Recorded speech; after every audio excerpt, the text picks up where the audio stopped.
What's good, YouTubers and YouTubettes? This is JB Sports back again with another one.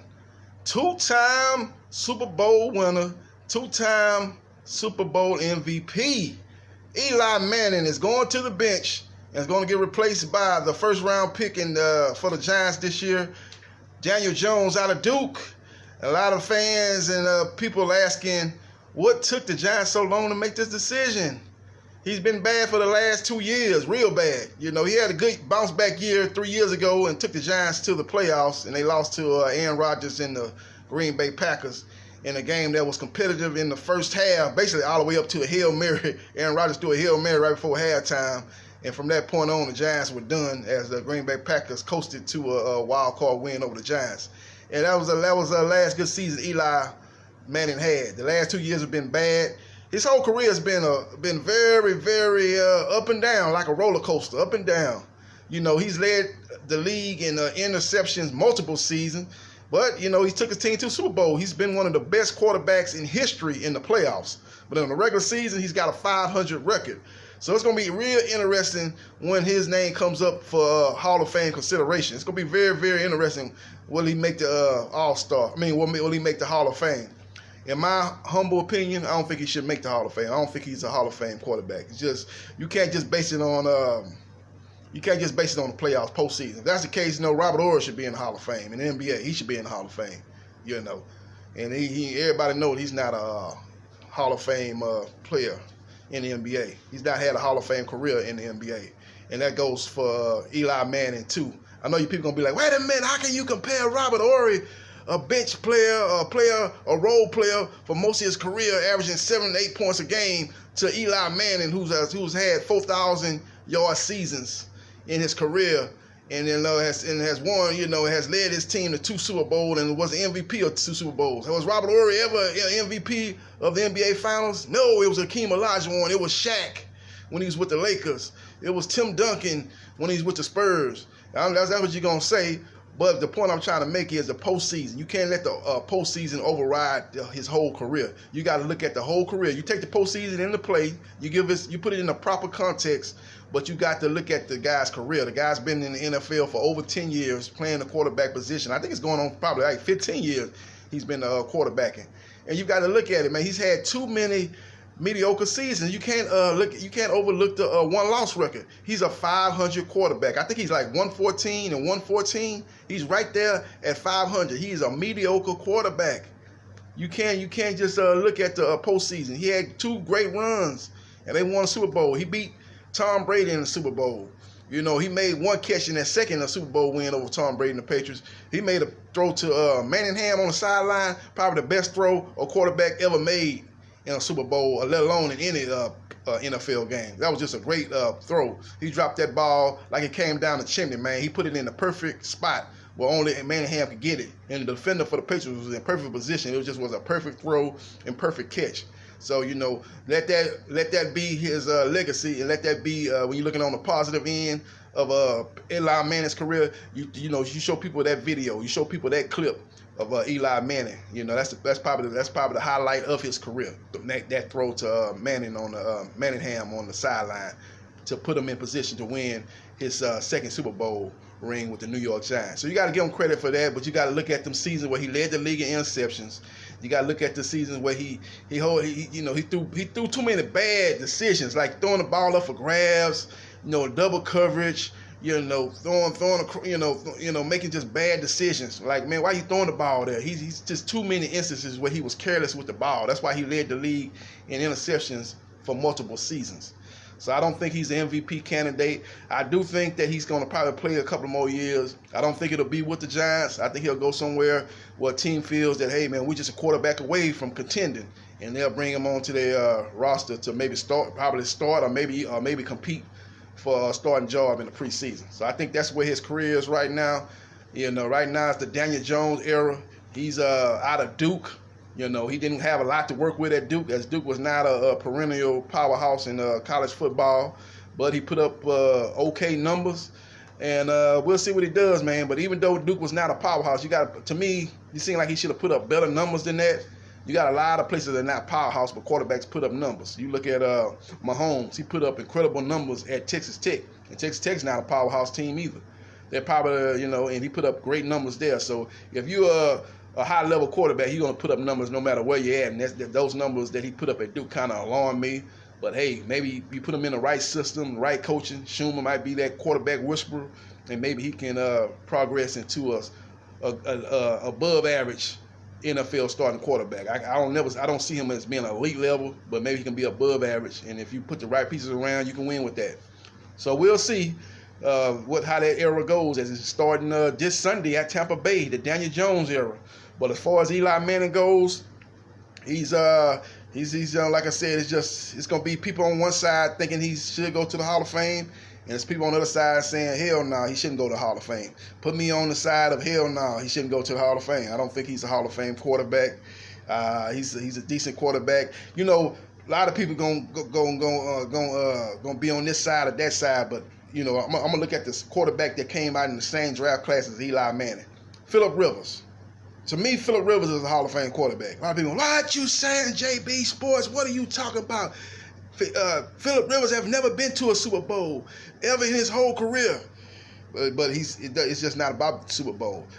He's just had a better year. Look at his stats compared to Eli Manning's stats. Phillip Rivers' stats are better. Interceptions, touchdown ratio is better. The yardage is pretty similar, but he's just been a better quarterback. Man, he don't make the bad decisions. He's never led the league in interception. He's taken teams to AFC Championship before. I think he took that San Diego team to the AFC Championship when they lost to the undefeated New England Patriots. So he had some good teams. He had some talented teams that underachieved, teams with LT, and they've had great defenses over there in San Diego. And he's had a chance to get there, but they've been upset in the playoffs. I think the New York Jets one year came in there and beat them in the second round. Rex Ryan team beat them, with a rookie quarterback in Mark Sanchez. That team there was a Super Bowl caliber team. And then they had another year, a couple of years before that, when I think it was 14-2 with Marty Schottenheimer, and they let Tom Brady come in there and upset them with a bunch of no-name receivers, and they upset the Chargers in San Diego. So they had some bad losses in his era, but he just had better regular seasons than Eli Manning. Better regular seasons. He's just been a better quarterback. Have taken lesser teams, in my opinion, further than Eli Manning. The two teams Eli Manning took to the Super Bowl, they had strong defenses. The first team, Robert Strahan, had a strong D-line that put pressure on Tom Brady and made it hard for him to throw passes in that Super Bowl, complete passes in that Super Bowl. They had a good secondary, good linebacker core. So they had a real good defense his first year. The second year, they had a good defense too. Another good defense. Good pass rush. Strahan had retired, but they had the other guy from Florida, from Central Florida, South Florida, the one that blew one of his hands off, one of his fingers off in that 4th of July firecracker incident. I forgot his name, but they had him, and they had the guy with the African name on the other side. I can't remember his name, but they had two elite players. That guy with the African name, Uemura. He actually was on that first Super Bowl team that beat Peyton Manning. That beat Tom Brady, and he was on this on the second Super Bowl team too. But they had that boy Strahan that had retired from the first team, and they had the boy, like I said, from University of South Florida or University of Central Florida, the guy that blew his finger off in the firecracker mishap. He was on that team before he blew his fingers out. He was on that team, and they had he took the place of Robert Strahan. They still had the elite level pass rush on both teams, great defenses. And Eli Manning had a strong running game with Jacobs and two good receivers. He had Manningham and Cruz on the second team, and on the first team he had what's the tall boy that shot himself in the nightclub? He had a loaded gun, accidentally shot himself in the foot, and then they took him to end up going to jail. Plaxico Burress. Yeah, Plaxico Burress, elite level receiver on the first team. He had him, and he had the boy Tyree. Old Tyree made that catch on the side of his helmet. So he had some talent on that team. He had a good tight end on both teams, good running game on both teams. So he had a lot of talent. And he maximized that talent in the playoffs. And he had a better playoff run than Phillip Rivers has ever had in the playoffs. I give him that. But during the regular season, simply put, Phillip Rivers has had better seasons and better career regular season than Eli Manning. And he's not had, and just, that's so I think he's a Hall of Famer. I just think he's a Hall of Famer. He's just put up better numbers and just played better. Outperformed Eli Manning in the regular season. And I'm not going to just hold 2 playoff runs and just hold that above Phillip Rivers, what he's done his whole career. That's 2 years. I'm not going to put that over 15 seasons of each player. So that's what I stand on that situation. So we'll see what happens, man. We'll see what happens when he does retire and when he's eligible for the Hall of Fame. That'll be an interesting situation, because if they let him in, they got to let a whole lot of players in. To me, in my opinion, if they let Eli Manning in, they're gonna have to sure enough let Phillip Rivers in. And now you're gonna start looking at Tony Romo. People gonna be like, what? Tony Romo? Look at his stats. His stats are better than Eli Manning. His stats are better than Eli Manning. He's had better regular seasons than Eli Manning. You got to start letting these people in. And I don't get it twisted. I don't believe Tony Romo is an MVP. Is a Hall of Famer. I don't believe Tony Romo is a Hall of Famer. But if you let Eli Manning in, you can open the door for a whole lot of players. Don McNabb, you got to put him in. He should be in anyway, in my opinion. But you sure got to put him in if you put Eli Manning in. You sure got to put him in if you put Eli Manning in. Don McNabb, Tony Romo, all you got to start putting them in. In my opinion. But Phillip Rivers is definitely, to me, a first ballot Hall of Famer. His numbers are just over the charts, so I think he should be in regardless. But if you let Eli Manning in, I don't think he should be in. But if you let him in, then you got to let Romo in. You damn sure got it. These 2 people. Let me just say this: Donald McNabb should be in the Hall of Fame. Phillip Rivers, when he retired, he should be in the Hall of Fame. I don't care if Eli Manning in or not. But if you let Eli Manning in the Hall of Fame, you got to put Tony Romo in the Hall of Fame, in my opinion. That's how strongly I feel about Eli Manning not being in the Hall of Fame. You open that Pandora's box, and let him in based on 2 Super Bowl runs and ignoring what he did throughout his career, throwing all them interceptions, led the league in interception multiple times, and you overlook all that just because of 2 Super Bowl runs. Well, you got to put Tony Romo in, because he never really had a bad regular season. He never had a bad regular season. He never had a season where you're like, damn, Tony Romo had a horrible season. No. He always look at his numbers, put up good yardage numbers. Touchdown, interception ratio was always good. Always was over 2-1. So you got to look at him, man. He took some teams to the playoffs a couple of times. They won the division. They lost to Aaron Rodgers the one year when they didn't give credit to the catch by Dez Bryant. That would have gave them the lead late in the 4th quarter. You got to look at that. You got to look at the year that they had, they won 13-3. That's the year the Patriots went undefeated. They were probably the second best team in the NFL that year under Tony Romo. They lost to the Giants when Crabtree, what's that receiver? Not Crabtree, but Crab, whatever the receiver, number 84, dropped that pass against the Giants in the divisional playoff game. That would have probably won that game for Romo. Threw the ball right in his hands. He dropped it, and they later on lost it on a late field goal, a late touchdown. By Eli Manning, and they beat the Cowboys 21-17 in the game. The Cowboys probably should have won if what's that guy named number 84 for the Cowboys? It's not Crabtree. I'm not trying to get mixed up with Crabtree from the 49ers and not playing with Arizona.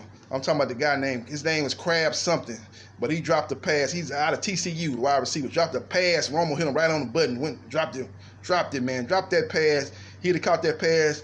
He would have ran down sideline and been a touchdown. There wasn't nobody within 5 yards of him.